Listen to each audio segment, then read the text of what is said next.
אף פעם לא משתמש בטענת השוויון, זה לא המוטיבציה שלי. המוטיבציה שלי זה צרכי הביטחון של מדינת ישראל. אני מבין שאנחנו צריכים צבא גדול וחזק, ושהטעות של הצבא הקטן הוא היה פטלי, ושאנחנו צריכים לשנות דיסקט, ושאנחנו צריכים הרבה מאוד חיילים. עכשיו, בנושא של השוויון, כל מי שצועק שוויון הוא צבוע, כי הוא לא מדבר על הערבים, הוא מדבר רק על החרדים. אני מאוד תומך בהצעת חוק של אוהד טל, שבגדול עוקף את הייעוץ המשפטי, כי הייעוץ המשפטי הוא הבעיה הגדולה שלנו כרגע. הוא לא מאפשר לנו, המחוקקים, להגיד שרק מי שמשרת יקבל, בגלל שהוא רוצה להגן על הערבים. אגב, זה אותו ייעוץ משפטי שאומר שעל החרדים כן צריך להטיל סנקציות. זה מופרך, זה צבוע. עד מתי הממשלה הזאת תחזיק? מאוד מאוד תלוי באמת במשמעת הקואליציונית ובכמה חברי כנסת יהיו מוכנים להסכים עם כל הדברים שנקבעים שם למעלה בחלונות הגבוהים. בשביל להבין קצת את הנושא הזה ובכלל את מה שעל הפרק, הבאנו את חבר הכנסת דן אילוז, מהליכוד. שלום. שלום. אז אתה יחד עם משה סעדה, כך דווח, ככה אנחנו על פי מקורות זרים וגם שיקלי, מנהלים איזשהו קו, נקרא לזה עצמאי, קו שאולי נאמן לא רק להחלטות שנקבעות בין ראשי הקואליציה, ואתם מדי פעם מתנגדים או שמים, נקרא לזה, קווים אדומים. הייתי שמח לשמוע על זה.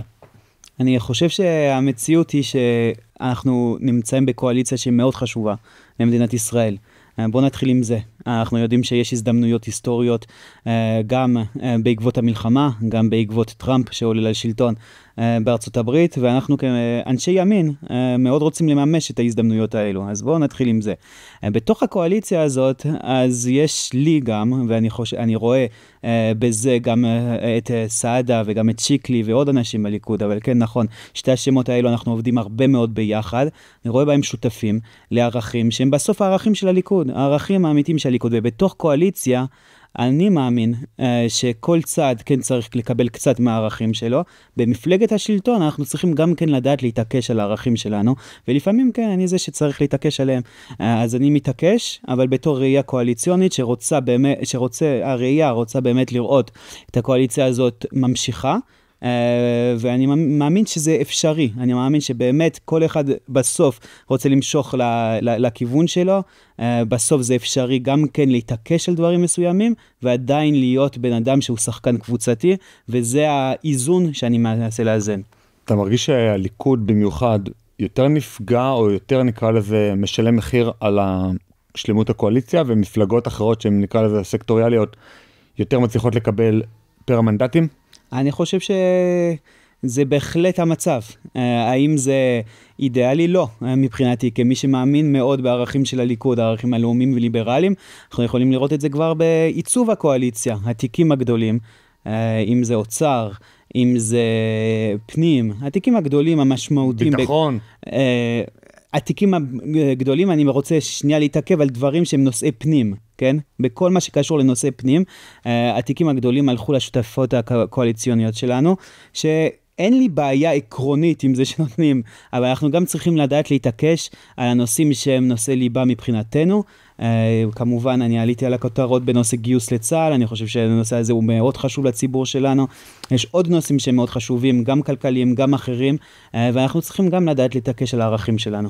מי אמור לעמוד על הערכים של הליכוד? כאילו, נראה שזה לא התפקיד הטבעי של חברי כנסת או של שרים. מי יושב ראש הקואליציה? מה תפקידו? יושב ראש הקואליציה, התפקיד שלו הוא לנהל את הקואליציה, ואגב הוא עושה את זה מעולה. הוא באמת יושב ראש קואליציה מעולה, למרות שהוא נתן לי כמה עונשים בשבועות האחרונים, אני עדיין חושב שהוא חבר כנסת מעולה, שעושה עבודה טובה, אבל בסוף כן, אני לא מסכים איתך. אני חושב שכל חבר כנסת יש לו תפקיד להביע את הערכים שעבורם הוא נבחר. אני נבחרתי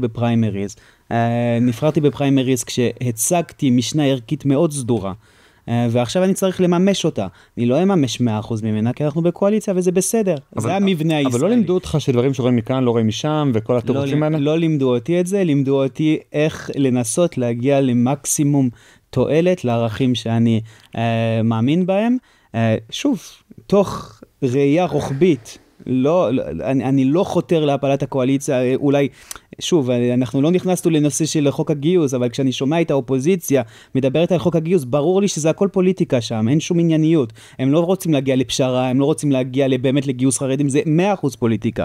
אני בא בגישה אחרת לחלוטין, אני רוצה להגיע לחוק גיוס טוב. ביום שיהיה הצבעה על חוק הגיוס, אני מקווה שמה שיהיה על השולחן יהיה משהו שאני אוכל להצביע עבורו, כי הוא יהיה חוק טוב.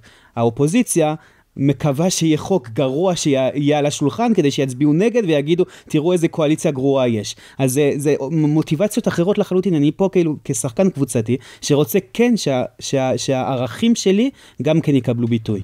לפני שנדבר על מה זה חוק גיוס טוב, מה אתה שומע על הדברים שאתה מציע שתדבר עליהם עוד רגע, אבל בפרסה, במקומות שבהם אין מצלמות דולקות, כלומר, מה אומרים לך חברי כנסת החרדים? על מה? על הגישה שלך לגבי חוק הגיוס. על הגישה שלי או על החוק עצמו?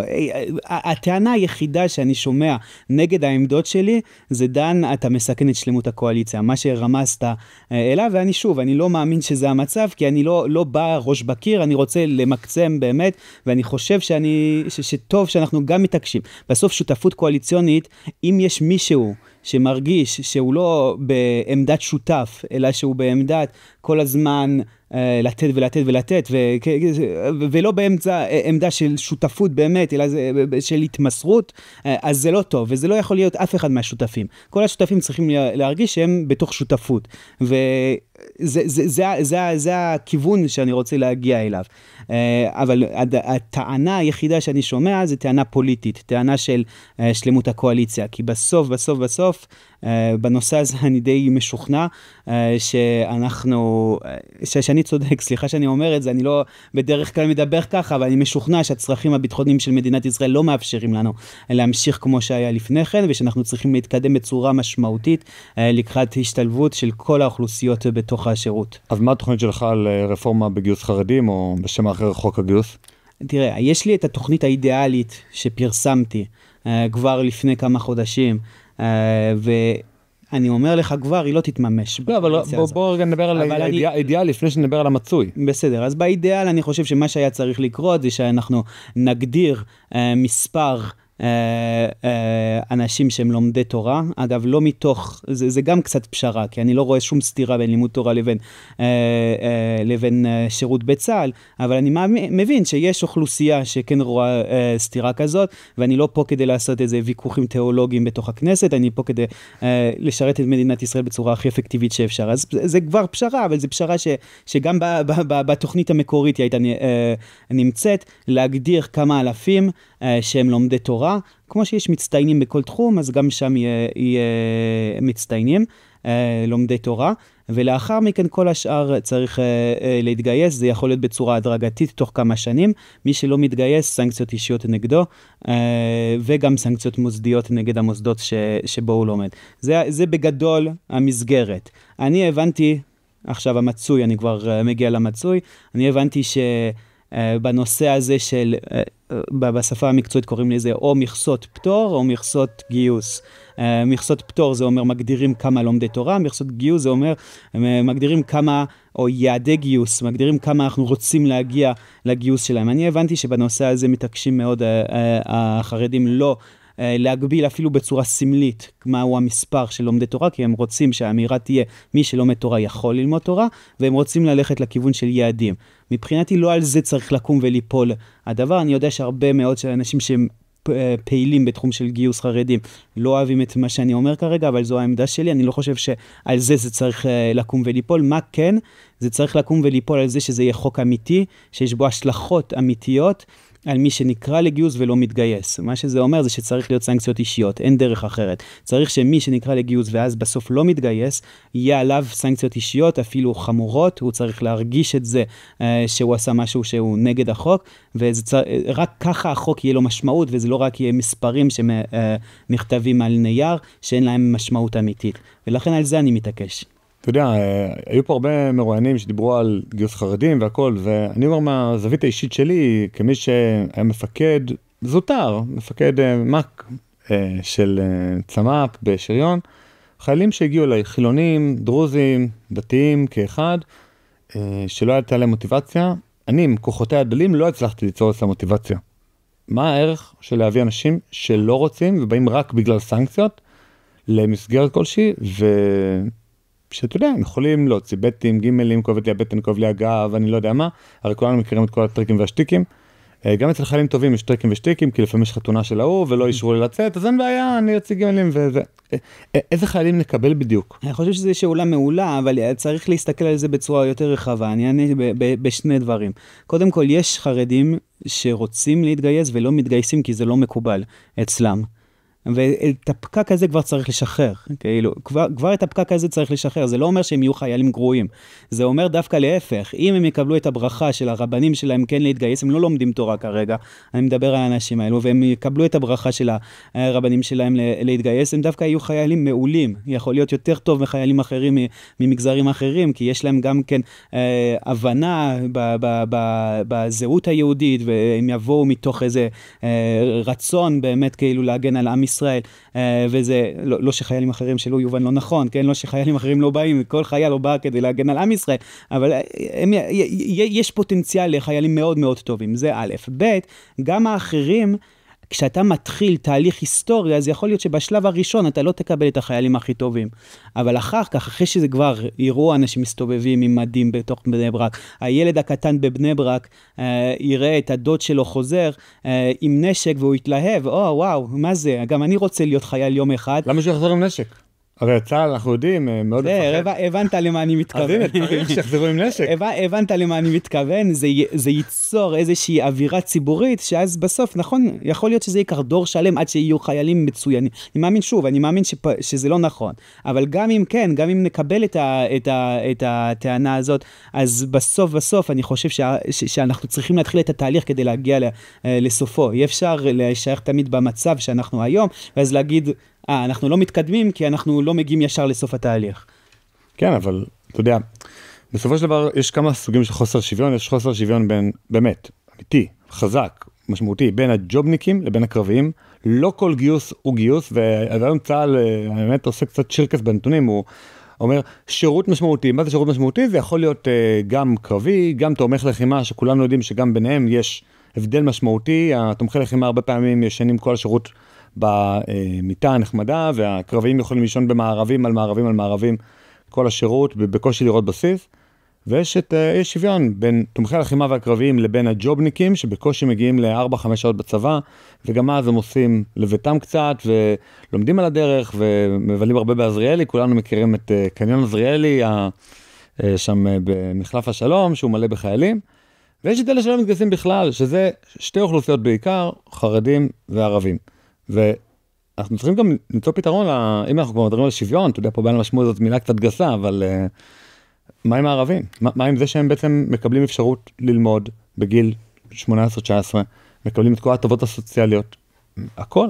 ברור שאתה צודק. קודם כל אני רוצה ללכת צעד אחד אחורה. אתה מדבר על אי שוויון ועל שוויון בנטל, אבל אתה שואל שאלה על משהו שלא אמרתי. אני אף פעם לא משתמש בטענת השוויון. זה לא המוטיבציה שלי. המוטיבציה שלי זה צרכי הביטחון של מדינת ישראל. אני מבין, ודווקא כאיש ימין אני אומר את זה. דווקא כאיש ימין שרוצה שמדינת ישראל תמשיך לפעול בעזה לאורך זמן, תמשיך לאכוף את ההסכם הפסקת אש בצפון, שאגב אני רציתי יותר מהסכם הפסקת אש שקיבלנו, אבל עכשיו שזה מה שקיבלנו, אני רוצה שנמשיך לאכוף אותו לאורך זמן, שאני מבין את הבעייתיות שיש בסוריה כרגע, ושזה כרגע כל העולם אופטימי, אבל אנחנו מבינים שזה יכול הכל לקרוס מאוד מהר, ושיכול להיות ציר טורקי שהוא לא פחות מסוכן מאשר הציר האיראני, ואני מבין גם כן ירדן יכולה תוך שנייה ליפול, זה משטר שהוא מאוד רעוע, לא חזק, וזה יכול להיות גם כן עוד פרוקסי איראני, ממש לגבול הכי גדול שיש של מדינת ישראל. אני מבין את כל הדברים האלה, אני מבין גם שאנחנו צריכים להתכונן למלחמה עם איראן, לא שאני רוצה אותה אינטנסיבית, אני רוצה שנטפל בגרעין, אני לא רוצה מלחמה אינטנסיבית מול איראן, אבל אני רוצה להיות מוכן לה, כדי שאם היא תקרה, אז אני מוכן לה, וכל הדברים האלו קיימים, דווקא כאיש ימין שמאמין בביטחון לאומי וקצת ניצי בדברים האלו, דווקא כזה אני מבין שאנחנו צריכים צבא גדול וחזק, ושהטעות של הצבא הקטן הוא היה פטלי, ושאנחנו צריכים לשנות דיסקט, ושאנחנו צריכים הרבה מאוד חיילים. אני לא בא מהעולם של השוויון. ואגב, אני גם אומר, אנחנו צריכים להביא גם עוד פתרונות כדי להגדיל את הסד"כ, אנחנו צריכים להגדיל להאריך את השירות הסדיר, משהו שלא פופולרי, אף אחד לא אומר לי. אני רואה את הפרצוף, אני ראיתי את הפרצוף, ואני יודע כאיש שוק חופשי שגם רצה שאנחנו נצעד לקראת צבא מקצועי, אני גם כאילו רציתי דווקא לקצר את השירות, אבל אני מבין שאנחנו צריכים מלא חיילים כרגע, ואני גם כן מבין שאנחנו צריכים להחזיר פטורים מהמילואים, כי אנחנו צריכים מלא חיילים. אז כל הדברים האלו מבחינתי הם חבילה אחת, וזה הראייה שלי, לא הראייה של השוויון. עכשיו בנושא של השוויון, כל מי שצועק שוויון, אתה צודק, הוא צבוע, כי הוא לא מדבר על הערבים, הוא מדבר רק על החרדים. אבל עכשיו במודל שלי, כל הסנקציות וכל ההטבות שאנחנו מדברים למשרתים בלבד, אז הם צריכים להיות למשרתים בלבד. אני מאוד תומך בהצעת חוק של אוהד טל, הצעת חוק יסוד משרת מילואים או מה שזה לא יהיה, שמאפשר, שבגדול עוקף את הייעוץ המשפטי, כי הייעוץ המשפטי הוא הבעיה הגדולה שלנו כרגע בנושא הזה. הוא לא מאפשר לנו המחוקקים להגיד שרק מי שמשרת יקבל, בגלל שהוא רוצה להגן על הערבים. אגב, זה אותו ייעוץ משפטי שאומר שעל החרדים כן צריך להטיל סנקציות. זה מופרך, זה צבוע, זה לא נכון. פוליטיקה. זה פוליטיקה, אתה צודק, זה לא בסדר, אבל זה לא המוטיבציה שלי, אבל כן, בתוך הפתרון, אז גם עם זה צריך לפתור, כדי שזה יהיה יותר שוויוני. תראה, בסוף אם אנחנו מסכימים על זה שצורכי הביטחון זה הדבר המרכזי, וזה הוקטור, לשם אנחנו חותרים, זאת המטרה, זה הפונקציה, call it as you like, אז אנחנו צריכים בעצם למצוא מקסימום ביטחון במינימום פגיעה בחירות. עכשיו, שירות סדיר זה אולי הפגיעה בחירות הכי גדולה, זאת אומרת, גם 95% מס, זה פחות פוגע בחירות של הבן אדם, מאשר לקחת את הגוף שלו, להלביש אותו בבדים ולהגיד לו מה לעשות ולסכן את נפשו. חד משמעית, אבל אני לא רואה אופציה אחרת. חייל מילואים, אתה רוצה להגיד חייל מילואים, אבל לוקח... לא. אז מה? האמת אני בא להגיד בן גוריון. בן גוריון בזמנו, וגם אני חושב ממשיכיו, יגאל אלון ורבים וטובים, הבינו שאנחנו לא יכולים, בתור מדינה בראשית דרכה, מדינה ענייה, מדינה חבולה, מדינה שצריכה גם כלכלה, וגם סוציאליזם, וגם גבולות, וגם באמת המון דברים שהם רצו אז בתקופתו, אי אפשר גם וגם וגם. זאת אומרת, בתוך הסוציאליזם המפאיניקי והביטחון המפאיניקים רצו לשלב את כל הדברים, ולא היינו מספיק עשירים אז כדי שיהיה לנו אנשים שנקראים ל-300 ימי מילואים, וגם לא צבא כל כך גדול. אז מה שהם עשו, הם פשוט חימשו את האזרחים. אני יודע שזה נשמע מוזר, אבל הם פשוט חילקו לכל קיבוץ, לכל יישוב ספר, נשק, אפילו פטרו אותם מגיוס. זה לא שהם אמרו להם, לא, נעריך לכם את השירות סדיר וזה. נתנו להם נשק, והיו לא רק כיתות כוננות, היו מחלקות כוננות, היו מקחים, היו רימונים בנשקייה, או בסליק הישן שהסב אותו לנשקייה רשמית של קיבוצים כאלה ואחרים. וצריך לעשות את זה גם היום, האמת, בכל יישוב בישראל, פשוט לאפשר, אפילו בתל אביב, שתהיה נשקייה לכל רחוב, לכל שכונה, משהו מסודר, משהו ברור, עם הבטחה כמו שצריך, אבל ודאי יישובי ספר, ואז זה עולה אפס.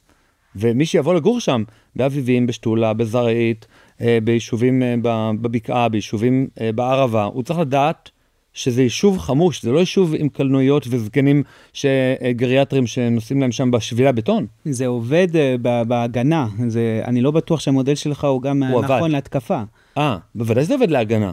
להגנה זה עובד, אבל אם אנחנו מבינים שאנחנו צריכים לפעול בתוך עזה, בתוך לבנון, יכול להיות בתוך סוריה, בתוך איראן יכול להיות, בתוך ירדן יכול להיות. כרגע אנחנו מקווים שלא, כן? בתוך ירדן, אבל זה יכול להיות, אנחנו צריכים להיות מוכנים לתרחיש הזה. אגב, לא דיברנו על מצרים, שאיום הייחוס שלו זה מדינת ישראל. כל הדברים האלו הם רציניים. עכשיו, אנחנו צריכים צבא שהוא מוכן גם כן, אז בהגנה אני יכול להבין את מה שאתה רוצה. אני אחד מהאנשים שמאוד תומכים גם בזכות לשאת נשק לכל בן אדם. לא, אבל לא צעצוע 9 מילימטר. בסדר, אני מבין את מה שאתה אומר. הזכות להגנה עצמית, גם ברמה הקהילתית, גם ברמה האישית, גם הכל לפי הזה. אני תומך בזה. אני לא אומר זכות לקנות רימונים, בסדר? בוא נעשה את זה רגע ברור. בסדר, ברור. אבל אני אומר, במלחמה האחרונה, הרבה מאוד חיילים גויסו בהגמרים על מנת להגן על הבית. מי שאמור להגן על הבית, זה מי שהבית שלו הוא מרחק 100-200 מטר משם, והוא מכיר את השטח לפרטי פרטים, ואיפה המדרגה שבורה, ואיפה כשיש שלוליות, אז יש שלוליות. הוא אמור להכיר הכל, וזה יש רק למישהו בן בית שם, לא למישהו שמורחק מביתו, ואז צריך גם לבנות לו, או לחייל לו את האולם ספורט, ואת הבית ספר. אם זה מישהו, שוב, הוא ליד הבית, לא צריך מטבח, לא צריך מיטה, לא צריך לוגיסטיקה כמעט, צריך רק נשק ולסמוך על אותם אנשים בני נגיד 40 עד 60, שהם הכי טבעי שיעשו את זה. שוב, אנחנו לא מתווכרים, אני חושב שהמודל שלך הוא נכון. אגב, לכן אני שמח אתה אמרת לא רק כיתות כוננות, אבל כן, כיתות כוננות זה צד בכיוון הזה, וזה נכון, ויש הרחבה של הכיתות הכוננות בכל הארץ, וזה משהו חיובי. אבל גם אחרי הרחבה, זה מעט מאוד. בסדר, מסכים. פה בגבעה הצרפתית, כמה אלפי אנשים? אני מסכים, אני אומר... 4 אנשים בכיתת כוננות. אי אפשר להגן על שטח כזה עם 4 אנשים. נכון, אי אפשר. אני מסכים. אבל זה לא מחליף את הצורך בצבא מאוד גדול. כי האתגרים של צבא מאוד גדול, הם לא רק בגלל ההגנה, הם גם בגלל שאנחנו לא רוצים שהמלחמה תבוא אלינו. המודל שאתה מדבר עליו הוא מעולה ב7 לאוקטובר. בשמינית, 9, 10, עד היום, כן? זה כבר לא המודל הנכון. אנחנו רוצים להביא את המלחמה אליהם, לא להישאר בתוך היישובים שלנו ששם. נכון, אתה צודק. אם המודל שלך היה קיים ב7 לאוקטובר, כנראה ש7 לאוקטובר לא היה קורה בכלל, נכון? אז אתה... לא, זה לא רק היפותטי, כי במקומות שבהם הייתה כיתת כוננות נורמלית, כמו בכרם שלום, נהרגו, אני אומר את המילה רק, אל תקטלו אותי, רק 2 אנשים, מתוך כיתת הכוננות, כיתה עם כיתת כוננות מחומשת, מאומנת עם הנשק בבית והאפוד בבית, והכל בבית, לא באיזו נשקיעה חיצונית. באמת זה היה ידידי רזיאל רוזנברג, והבן של הרב של פסגות, שכחתי את השם שלו הרגע, אבל בטח יכתבו לי בתגובות כללות ארסיות, סליחה. אבל זה עובד, זה פשוט עובד. הם הצילו את כל היישוב. אף אישה לא נאנסה, אף ילד לא נשחט, אף גבר לא נורא. זהו. נכון, ובכל זאת זה מודל שעובד ב7 לאוקטובר, לא כשאנחנו רוצים להביא את המלחמה אליהם. נכון, אבל תראה, בסופו של דבר כשאתה בא להרחיב את שירות החובה, גם לזה יש, בוא נגיד, מגבלות. אני חושב ששירות חובה של 3 שנים הוא כבר ארוך מדי. אני חושב הוא לא 3 שנים היום. בסדר, לא, 208, כמה הוא היום? הכוונה שלי זה להאריך אותו ל3 שנים. מה, זה מספר קדוש? לא, זה לא מספר קדוש, אבל ברור ש...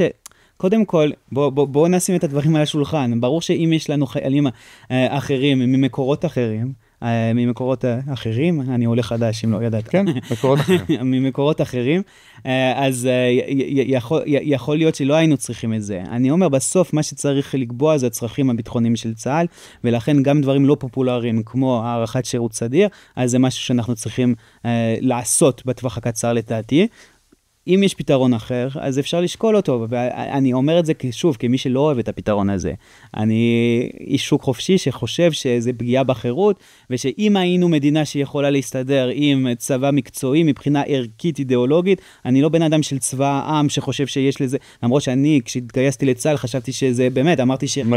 מדעי כהן גדול, כן. נכון, באמת, אני חשבתי על זה, אבל בחרתי לעשות את זה, כמי שעלה לארץ. בחרתי לעשות את זה, זה לא, ואני חושב שיש שעדיף כאילו ברמה התיאורטית אידיאולוגית, צבא מקצועי מאשר צבא חובה, אבל לפי צרכי הביטחון, אם זה מה שאנחנו צריכים, אז אנחנו צריכים את זה. אני אומר, אם אני צריך דירוג של נקרא לזה פשעים, או הדברים הכי גרועים שיכולים להיות, זה הכי גרוע, זה צבא חובה שלא משלם כסף עבור חלק מהאנשים, זאת אומרת שהוא נאכף סלקטיבית רק על החילונים והדתיים לאומיים. אחר כך הכי גרוע זה צבא חובה שכולם מתגייסים אליו, ואחר כך שלפי דעתי זה רע במיעוטו שאפשר להסכים איתו באיזושהי דרך, זה צבא חובה יחסית קצר, שאחר כך צה"ל אומר מי הוא רוצה שימשיך איתו, והוא מקבל משכורת מלאה, והוא יכול שהוא יישאר עד גיל 25, עד גיל 30, כמו שמטכ"ל מתגייסים לא ל3 שנים, אלא מתגייסים ל4.5 שנים בגלל המסלול הארוך שלהם, וכנ"ל לגבי טייס הם מתגייסים ל12 שנים. זאת אומרת, 3 שנות שירות החובה עוברות עליהם בקורס טייס. אחר כך הם מתחילים 9 שנים של שירות. אז אפשר גם ככה לעשות עם מודל שבו אתה מגייס את כולם לצבא חובה עם משכורת יחסית נמוכה, לא המשכורת של היום, משכורת יחסית נמוכה של כמה אלפי שקלים, אולי אפילו 6,000, 7,000 שקלים, ואחר כך מי שאתה רוצה שימשיך איתך בצבא חובה, קבע שכזה, אבל שמקבל תשלום, זה אנשים שצריכים לקבל משכורת מלאה.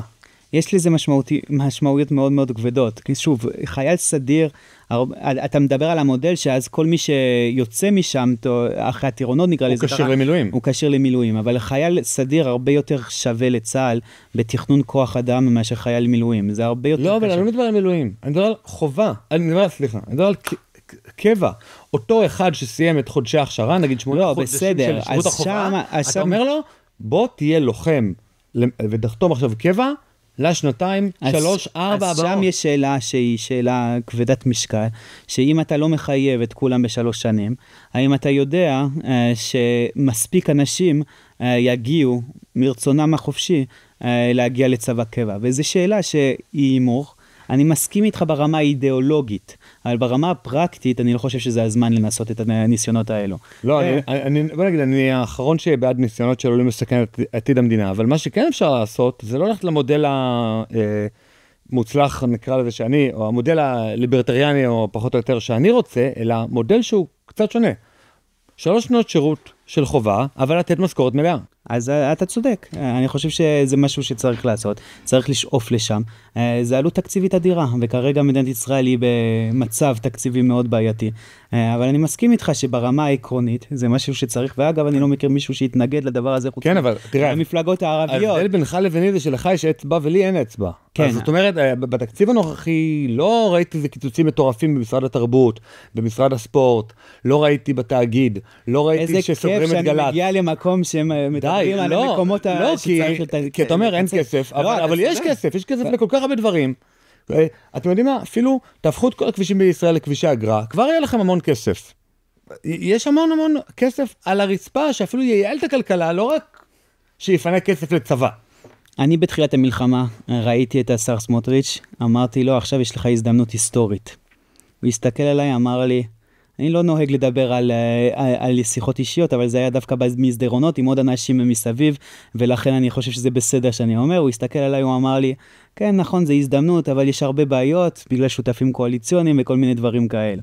הוא לא אמר שותפים קואליציוניים, אני רוצה לדייק, הוא לא אמר את המילה הזאת, אבל הבנתי בין השורות שלזה הוא מתכוון. איזה מפלגה בקואליציה בדיוק שומרת עליו כבבת עיניה? ממילא זה תכני שמאל מובהקים. יש תרבות, לא במשרד התרבות, יש תרבות, אבל כאילו פוליטית במדינת ישראל, ששר חושב שההישג הכי גדול שהוא יכול להביא לבוחרים שלו, זה להגדיל את תקציב משרדו. עכשיו, זה לא רק שר התרבות, שהוא חבר שלי ושהוא אדם יקר לי, ולכן שלא תחשבו שאני תוקף דווקא אותו. זה כל שר במדינת ישראל חושב שבכך הוא נמדד. אם אתה מגדיל את התקציב, אז ככה אתה טוב. אני אומר הפוך. אני, בעזרת השם, אם אני אהיה שר יום אחד, אני רוצה שהציבור ישפוט אותי על כמה אני ייעלתי את התקציב של המשרד שלי, כמה כסף אני חסכתי. אתה לא צריך לצר כדי שיהיה לך ארנק, אתה הארנק, לך יש יד. אתה יודע, אמרתי לחבר כנסת אחר, שלשום, בשיחה מקדימה לקראת פרק, אמרתי, תקשיב, אתה יודע מה, אין לך אפשרות לחסום ולבלום את התקציב לגמרי. תגיד, אבל האצבע שלי עולה 100 מיליון שקל של חיסכון, לא 100 מיליון שקל של תביאו לי, ואני אתן את זה למקורבים ולזה ולעמותות שאני אוהב. תחסכו 100 מיליון שקל ממשרד התרבות, אני בפנים. קודם כל, אני לא רוצה לדבר על דברים שקורים מאחורי הקלעים, אבל התקציב עוד לא עבר, ועוד לא אמרנו שהוא יעבור בדיוק כמו שהוא. אני מדבר על 2025, כן? ברור שיהיו עדיין מאבקים. הצבעת בעד. הצבעתי בעד קריאה ראשונה, בסדר, קריאה ראשונה נהוג להצביע בעד, ואז אחר כך קריאה ראשונה זה בגדול, אתה מאפשר לממשלה להביא את התקציב לכנסת, זה מה שזה אומר, קריאה ראשונה, רק למי שלא מבין, אתה מאפשר לממשלה להביא את התקציב לכנסת, ואז הדיונים מתחילים בתור ועדות הכנסת. עכשיו אני מסכים איתך שצריך לראות איפה אפשר, אני אתן לך את הראייה הפילוסופית שלי, בסדר? אני חושב שהגדלת מע"מ וכל המיסים שקורים כרגע, זה כנראה מחויב המציאות שיהיו מיסים מסוימים. אז צריך להיות הדבר האחרון שעושים, לא הדבר הראשון. אחרי כל הקיצוצים שעושים, אז אם צריך עוד כסף, אז אנחנו מגדילים את המיסוי. כי באמת שהגדלת הגירעון זה הדבר היחיד כנראה, שעוד יותר גרוע מאשר הגדלת המיסים. בסדר, זה הפילוסופיה. את זה כבר עשו מספיק השנה. את הגדלת הגירעון. האינפלציה, סמוטריץ' היה פה, ובאוגוסט כשהוא היה פה, הגירעון היה 1% רק בחודש אוגוסט. אז אם נגיד נהיה פופוליסטים ונכפיל את זה כפול 12, זה קצת פופוליסטי כמו שאתה אומר. ניסו אותנו בעוד 12% במהלך המלחמה, בזה שהדפיסו פשוט כסף. תגידו לי, בנק ישראל לא מדפיס כסף? נכון, הוא מוציא אג"ח. בסדר, זה אותו דבר. מבחינה מוניטרית זה עדיין אינפלציה. עכשיו, אני כן רוצה להגיד בצורה כנה, שבסוף כחבר כנסת אחד בתוך 120, כנסת של 120, אז אתה צריך גם כן לבחור איזה מלחמות אתה נלחם. בסדר?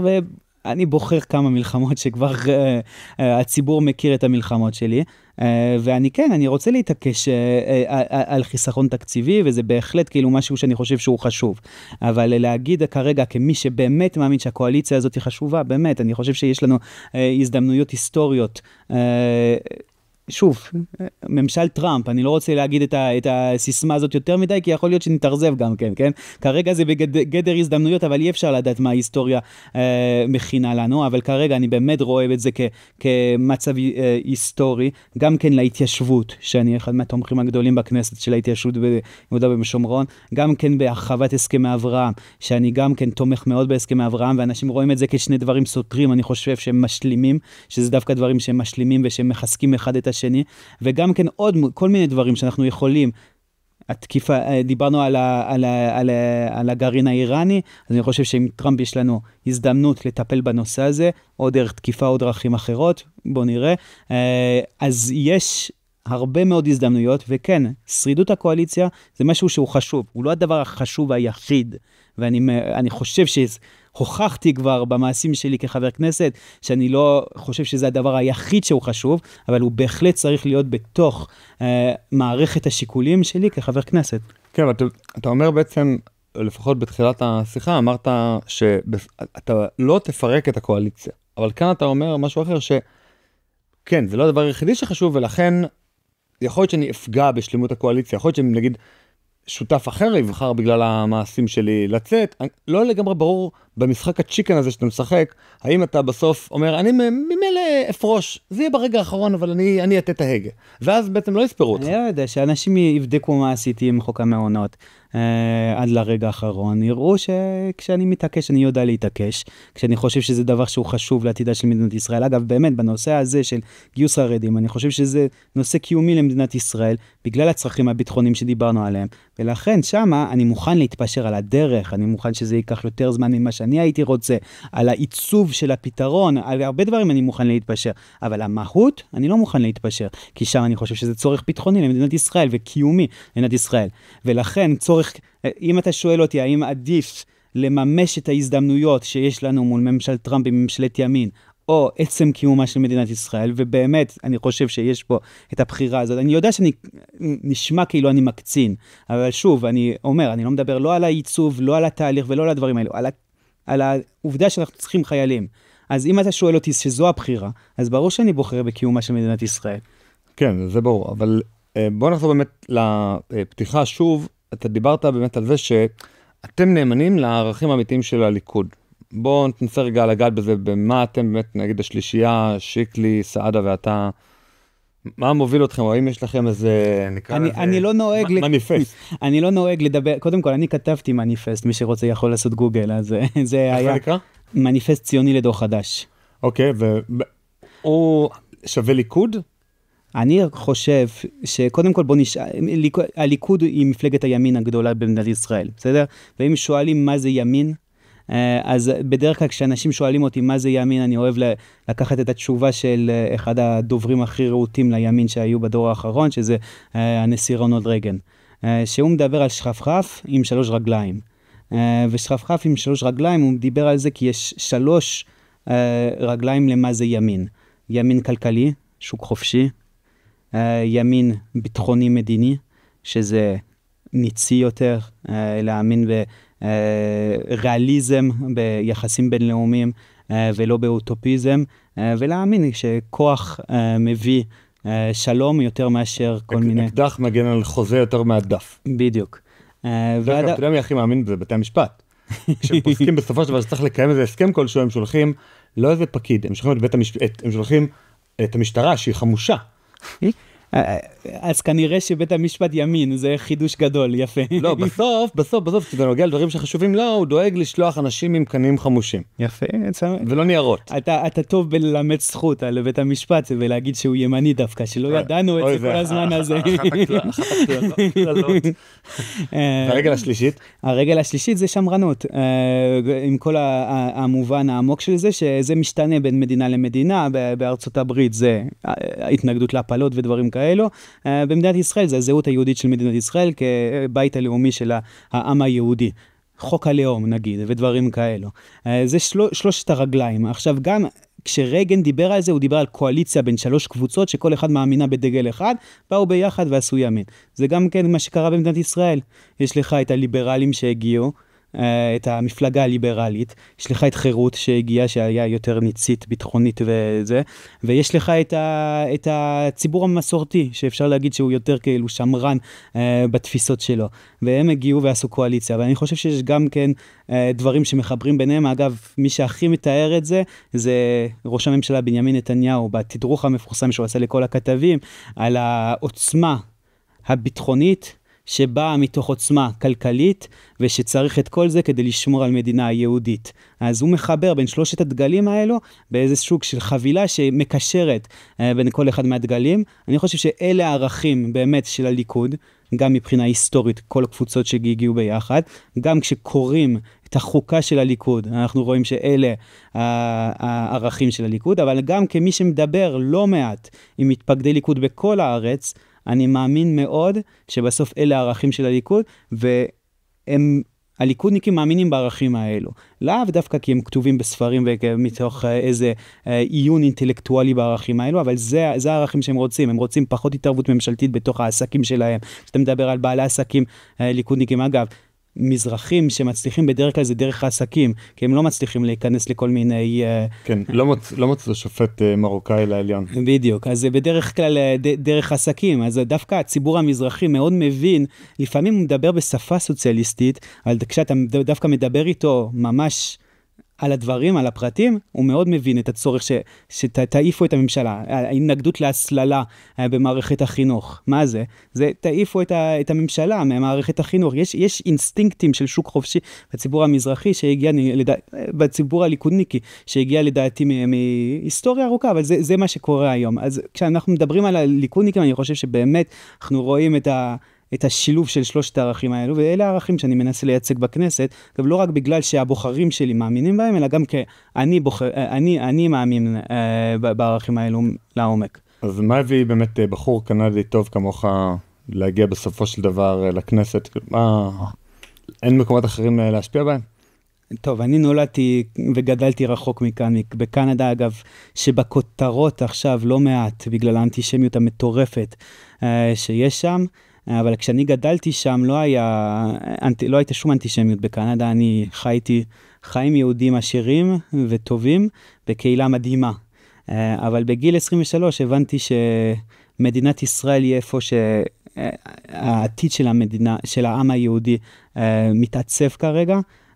אני באתי לביקור במדינת ישראל והתאהבתי בארץ הזאת, באמת פשוט אהבה פשוטה, קודם כל.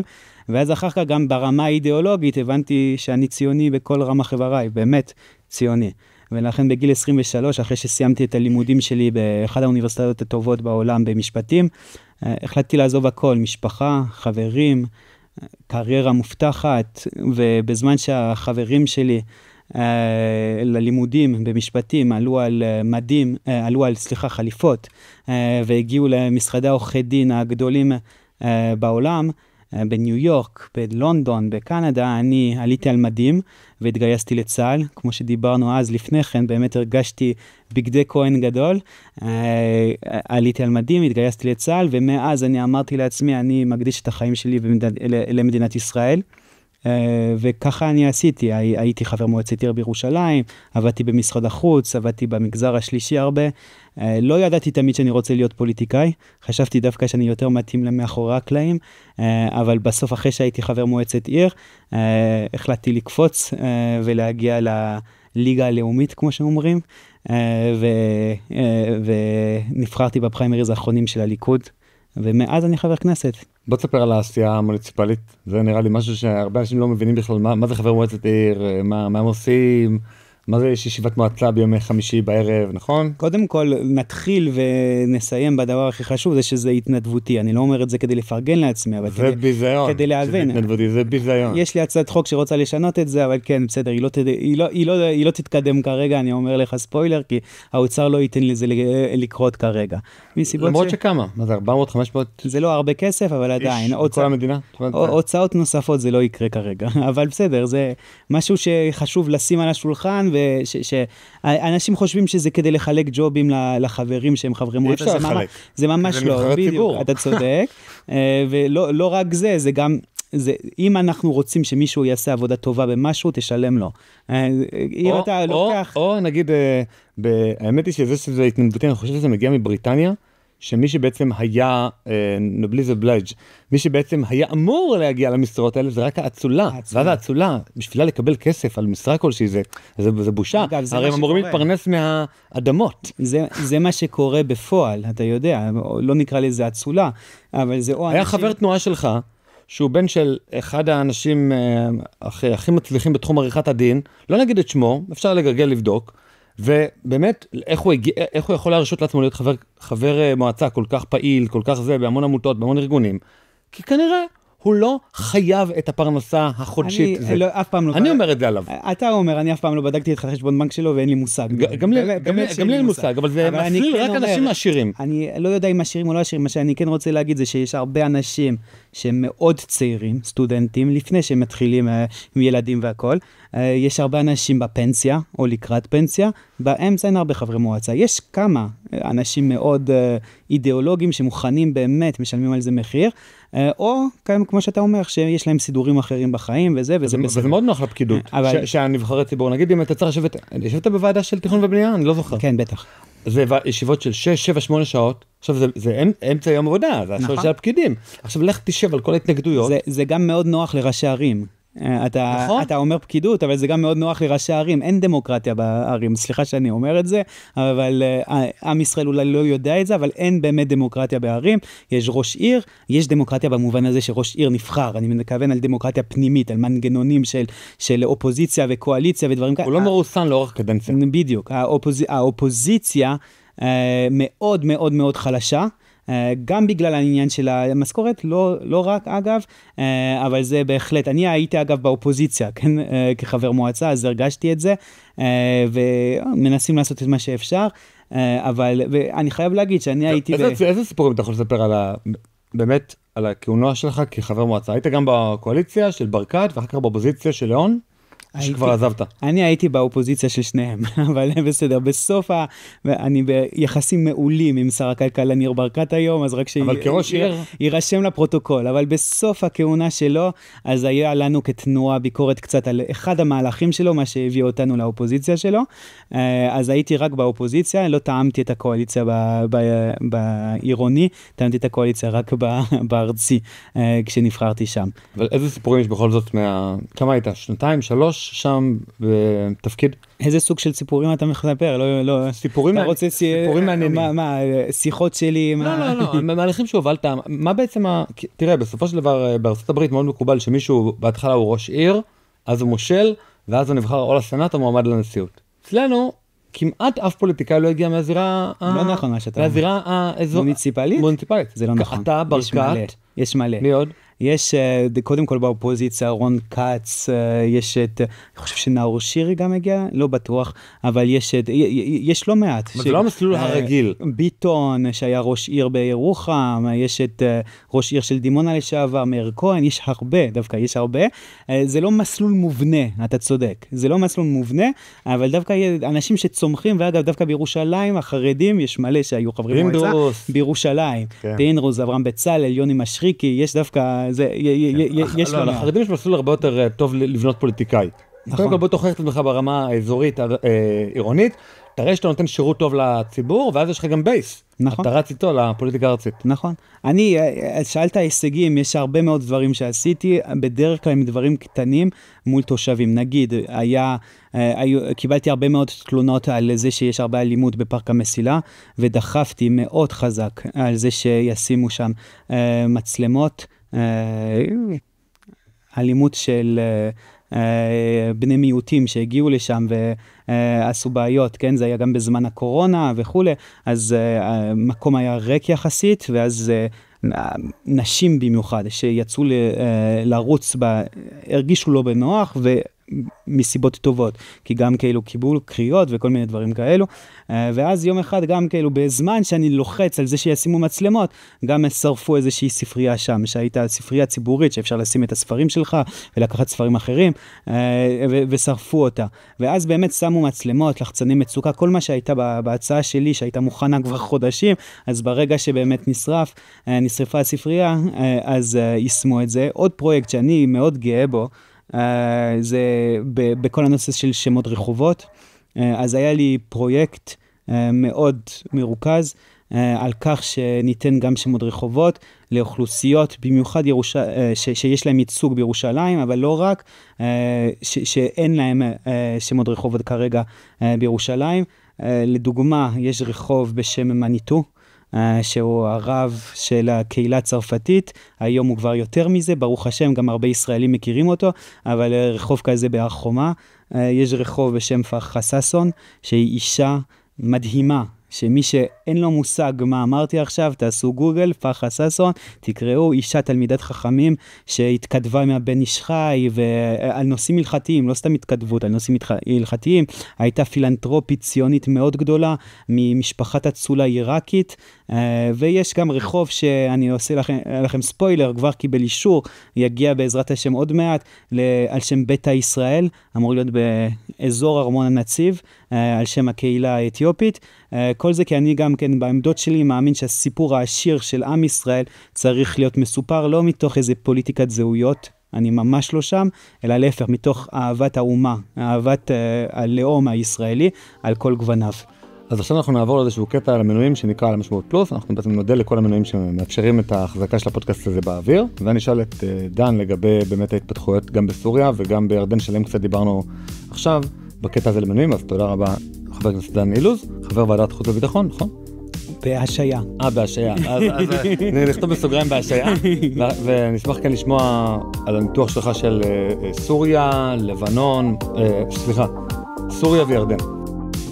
היי, אם האזנתם עד לפה, ממש אשמח שתקדישו עוד דקה אחת מזמנכם. תיכנסו לקישור, כאן למטה, ותתמכו בנו באמצעות מנוי לעל המשמעות פלוס ו60 שקלים לחודש. המנוי יעניק לכם גישה מלאה ליותר מ-200 פרקים בלעדיים של הפודקאסט, שתוכלו להאזין להם באפליקציית הפודקאסטים האהובה עליכם. בנוסף, המנוי יאפשר לכם להצטרף למפגש הזום השבועי של קהילת על המשמעות. כל פעם נפגשים ולומדים יחד נושא אחר, ויש גם זמן לשאלות ולדיון בלעדי למנויים. כמו כן, כל מי שמנוי לעל המשמעות פלוס נהיה שותף בהחזקת הפודקאסט ככלי תקשורת עצמאי ובלתי תלוי, שיקדם את הרעיונות שאנחנו מאמינים בהם. אז יאללה, הקליקו כאן והצטרפו אלינו לעל המשמעות פלוס, מחכה לכם.